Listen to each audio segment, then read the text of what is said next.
News every 15 minutes, weather every 10, and sports twice an hour. Newstalk, KGVO, AM 1290 and 98.3 FM. You're listening to Montana Morning with Peter Christian. Democrat John Tester falls in line with Democratic policy in opposing Judge Gorsuch. Good morning, everyone. Montana Morning. It's Monday, April 3rd, 2017. 5 minutes past the hour. It's cloudy and 36 degrees in Missoula. Our newscast this morning sponsored by Bulls Eyewear, Missoula's only certified master optician, 2910 South Reserve, the old R.P. Ellis location, 552-1299. Democratic Senator John Tester is following the party line and says he will oppose Judge Neil Gorsuch's nomination to the U.S. Supreme Court. Tester said yesterday that Gorsuch did not directly answer questions when the two met or during Gorsuch's confirmation hearing, so Tester based his decision on the judge's past cases. Tester says he found troubling Gorsuch's record on privacy and that he places corporations over people. Tester's up for re-election in 2018, though he does not yet have a challenger. Three other Democratic senators who face elections next year have announced they are backing Gorsuch. Tester's been the target of ad campaigns by conservative groups seeking Gorsuch's confirmation. His fellow Montana Senator Steve Daines added pressure by holding a news conference in February with state lawmakers in Helena to promote Gorsuch's candidacy. One woman is breathing a sigh of relief today now that a man accused of harassing her over a number of years and also sending 71 threatening Facebook messages over the last 3 months is now in custody, held on $250,000 bond.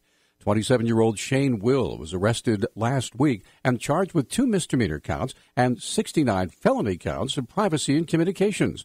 Deputy Missoula County Attorney Susie Boylan explains. Apparently, he's been communicating with her for a number of years, and there have been a couple of recent incidents that have kind of escalated the number and the violent and threatening nature of the messages he was sending her. For the misdemeanors, he could be facing some time in the Missoula County Jail. For the felonies, he could be looking at a maximum of 5 years per count.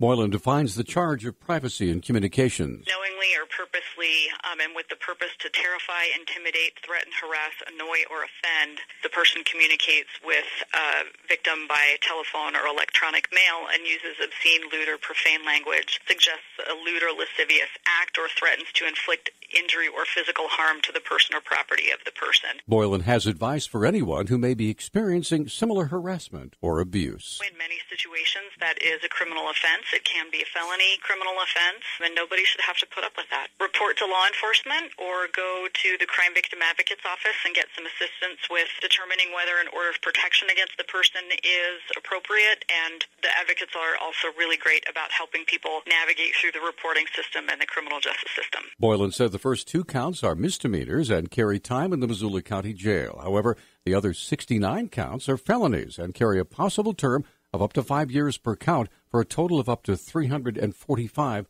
possible years in prison.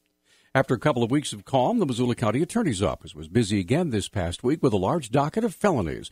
County Attorney Kirsten Pabst explains. We've had a fairly busy week with 21 new, more serious cases that we processed. 7 of those I would put into the violent category. 2 of those were assault with a weapon. One, the defendant allegedly took a propane bottle and assaulted his significant other. And then in the other case, a pair of scissors were the weapon. There were also a large number of disturbing crimes against children. An assault on a minor where the parent allegedly bit and strangled a child. There are 2 more disturbing cases involving children. One, sexual abuse of children, in which the suspect allegedly had 5 images on his phone of a child engaged in sexual conduct. And then there was a toddler that was found walking down the highway with no parental supervision.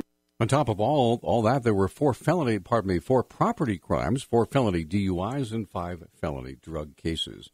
The Montana House has agreed to reconsider an infrastructure bill killed the day before by the Chamber's fiscal conservatives. Democrats welcomed the action, which keeps alive a proposal to raise $78 million in bonds to help finance a package of big-ticket construction projects and long-awaited public works projects. Passing an infrastructure bill has long been a priority for the legislature and Governor Bullock. But a deal's been difficult to broker because of differences over what projects should be funded and how they should be funded. Republican Representative Mike Hopkins of Missoula offered the motion to resurrect the failed bill. It was supported by the chamber 64-34. The House will be given another opportunity for an up or down vote next week and for Democrats to win more Republican support. The issue couldn't be more politically polarized, as not a single Democrat in the state Senate has endorsed a bill to add trapping to hunting and fishing to Montana's Constitution. Republican District 7 State Senator Jennifer Fielder said the move is just another step in an effort to end trapping in Montana. This bill was brought about so that we can propose to the citizens of Montana that we put a strong safeguard in our state constitution that guarantees the right of the people of Montana to be able to hunt and fish and trap in the way that we're accustomed to without continuing to have to fight these animal rights attacks that keep coming and costing sportsmen and ag groups an awful lot of money to defend against. Fielder marveled at the way Democrats in the state Senate gathered together to oppose the bill and speculated as to who might be behind it. It's unbelievable that the entire Democrat Party in the state Senate had locked up and voted against the bill. Even those that wanted to vote for it, I think they were under orders not to vote for it. Orders probably coming out of the governor's office because FWP and the governor's office are lobbying very hard against. The bill passed in the second and third reading by identical votes of 30 to 20. Senate Bill 236 has earned the support of a growing list of state and national organizations, including the National Rifle Association and the Rocky Mountain Elk Foundation. Grizzly bears continue to expand their range amid an ongoing effort to turn over management of the bears from the U.S. Fish and Wildlife Service to the states of Montana, Wyoming, and Idaho.